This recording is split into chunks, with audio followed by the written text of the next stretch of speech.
In this video, we will show you how to get up and running with the Chauvet DJ GigBar 2. While this tutorial focuses on the GigBar, the same workflows can be applied to many other fixtures. Here, we will show you adding the GigBar to SoundSwitch, setting up attribute queues, creating color chases and selecting multiple colors, setting up static looks, and using the Autoscript feature. To add the GigBar to the workspace, open the DMX map, search for Chauvet in the manufacturers, then select GigBar 2 23 channel mode. You can choose to assign a category to the GigBar depending on how you want the fixture to behave.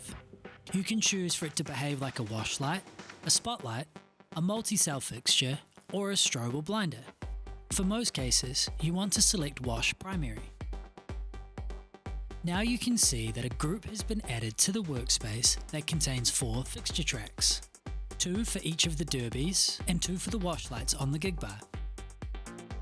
If your GigBar is patched correctly, the lights will match the effects in the master track. Here, the light will be blue and the bars will be flashing. Now, let's set up attribute queues. Attribute queues are for controlling the derby movement as well as controlling the built-in laser and other effects. In the bottom left-hand corner of the screen, you will see the Attribute Queues menu. Here, you can edit existing queues or create new ones. Double-click on one of the existing queues to edit them. I will select to turn on the derby rotation and dial in the rotation effect. I can move the slider or enter the DMX value manually. Once I'm finished, I'll hit apply. I can now right-click on the queue and name it appropriately. Here, I will call it GigBar 2 Derby Movement. Once I add this to the track and press play, you can now see that my derbies are rotating. Let's move on and start to control the strobes. I can double-click, select the GigBar 2, and then dial in my strobe settings. This will control the built-in strobes on the GigBar 2. If you would like to strobe the other lights, use the strobe track. Here, I will add the strobe queue to the auto loop.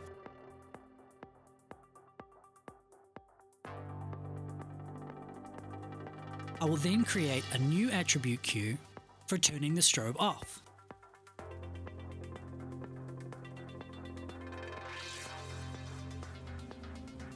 Here, I will go through and select the strobe settings and set them to 0.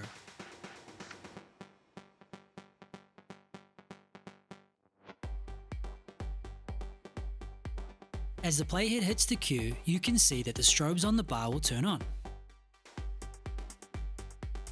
Here, I will show you how to use the attribute queues to control the built-in laser. Start by creating a new queue. Right-click to rename.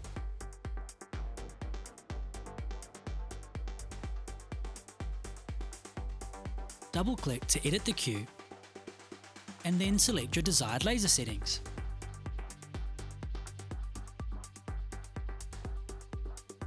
Press apply to save the changes, and drop and drag the queue onto the auto loop or scripted track. Now, I can right-click to duplicate this queue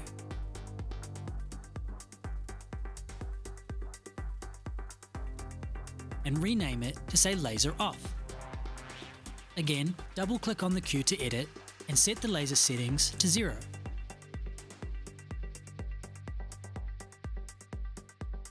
Drag the laser queue on and let's see how that looks.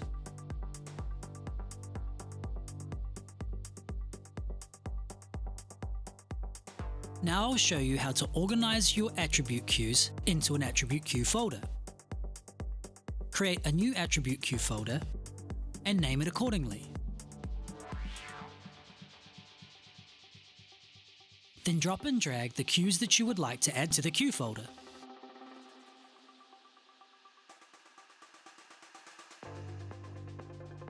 Now I'll explain how to add color chases to the GigBar 2.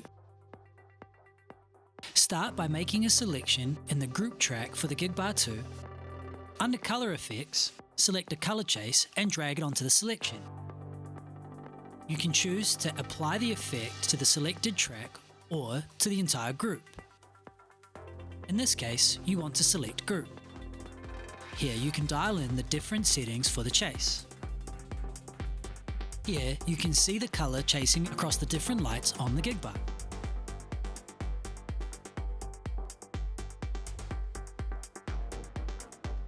I will show you how to add multiple colors to different lights on the GigBar. In this example, I will set the derbies to be a different color to the master track. Simply make a selection in the derby tracks and choose the color that you would like to apply.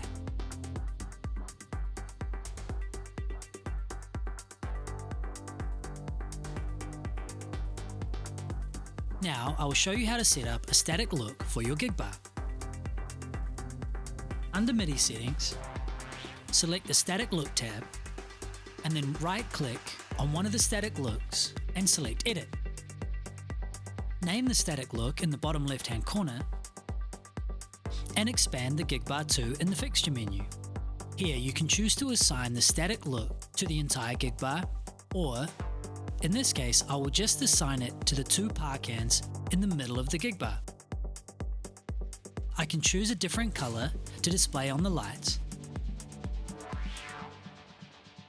as well as control derby rotation and strobe effects.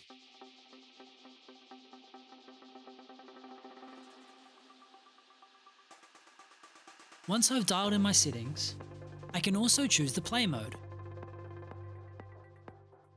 Once I've finished setting up my static look, I can launch the static look and see how it looks on my lights. I will show you how to use the auto-scripting feature. Start by opening a track, select the Auto button, select Advanced, and then choose one of the styles or presets. Go through and choose to set attribute cues within each section of the song. If you have on and off cues, set those cues in the right order.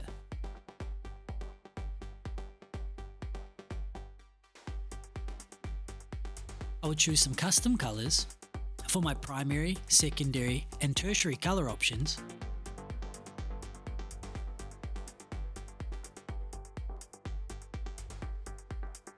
as well as choose white for my highlights. I can dial in my effect speeds and color change speeds before pressing apply.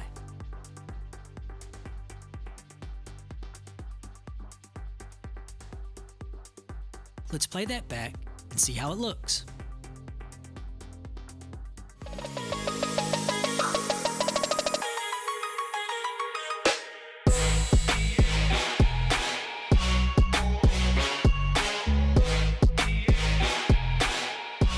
For these and more great tips, join the SoundSwitch user group on Facebook or check out soundswitch.com.